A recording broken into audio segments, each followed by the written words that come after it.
let's talk housing. I was talking housing yesterday with Alan Rhodes of the province, who had earlier in the day presented the results of a survey around housing needs, housing expectations, housing difficulties, and so on. And it was clear that there was significant demand for houses that cost between 300,000 and 900,000 rand to build. But those houses are not being built to meet the demand. And he went through the reasons, and they are many and varied: the price of land, price of putting in infrastructure, title deed issues, construction costs, low margins, etc., etc., etc. And one of the WhatsApps that I got in response to that was from, I think, Vusi it was, who sent it in, saying, yeah, have a look at what the city and the Development Action Group are doing in townships, empowering citizens to do this for themselves. And the need for citizens to do this for themselves was amplified by the debate on the human settlements budget, setting aside the controversy, the DA and the former Minister of Justice, now Human Settlements Minister, Watembi Simelane, said in Parliament yesterday that the government can only provide 237,000 free houses over the next 5 years. That's fewer than 50,000 houses a year. And the demand is significantly greater than that. There are already more than 4,000 informal settlements where people, in the phrase used by a news report, languish in squalor.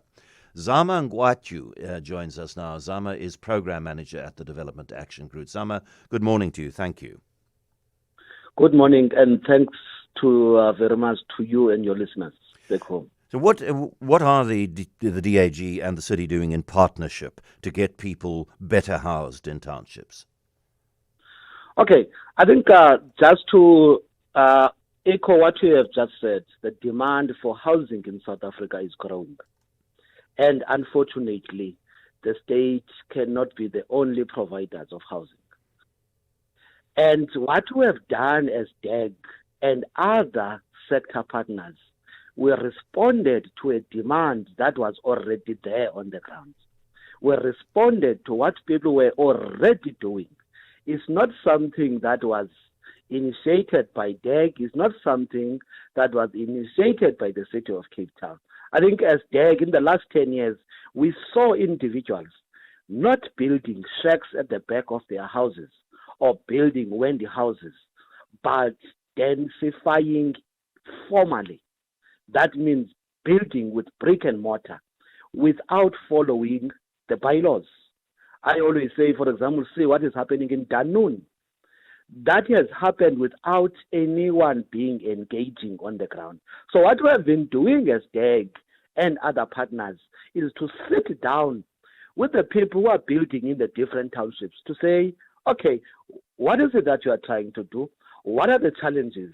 What will be the responsibility of the city of Cape Town to assist you so that you can start to build formally within the bylaws of the municipalities?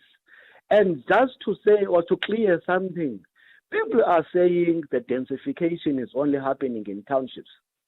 I think as Development Action Group, we have been engaging with what is called Township Developer Forum. Yes, the majority is happening in the townships, but there's members of TDF that are densifying in Paro.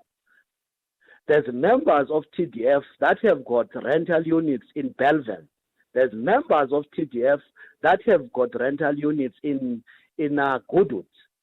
So ours is to educate the micro developers who are building rental stock in townships to move from a low road. That means the low road is a situation where there's no compliance to a high road where everyone complies. Because I always say we don't want other townships and other areas of Cape Town to be like Danone.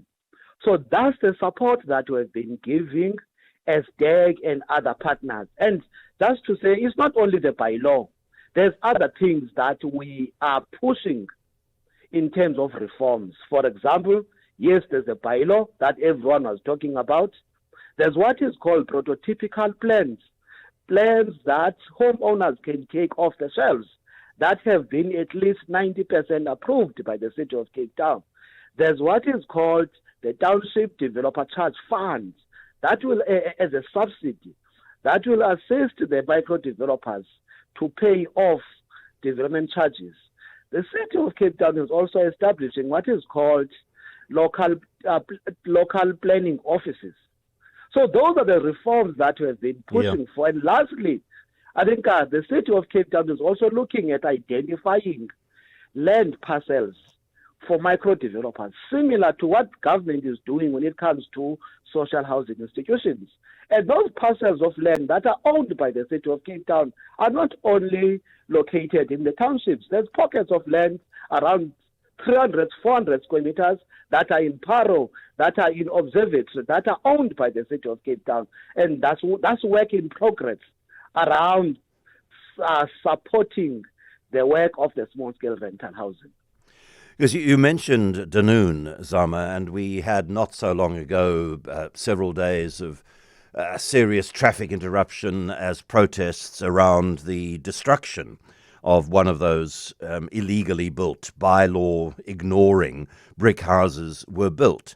And that points to something. It points to that people want to live in brick. They don't want to live under steel sheeting or aluminium sheeting anymore. But it points to a lot of the reforms that you were mentioning, as we don't want another Dunoon. We want people to be able to build these brick houses, to densify using brick in a way that is largely compliant with law.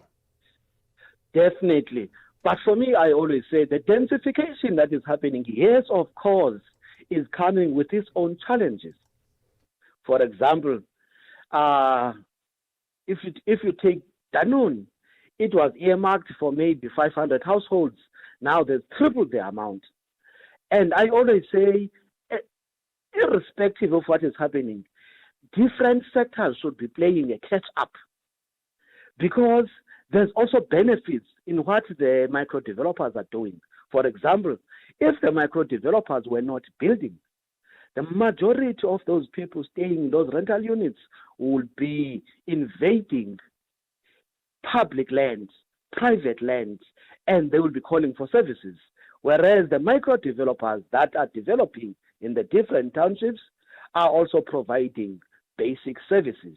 But of course, the issues around infrastructure improvements remains the biggest challenge that we speak to, that we push for when it comes to the reforms that needs to be happening within the small-scale rental housing. Thank you very much to Zama Mgwatyu, who is the Program Manager at the Development Action Group.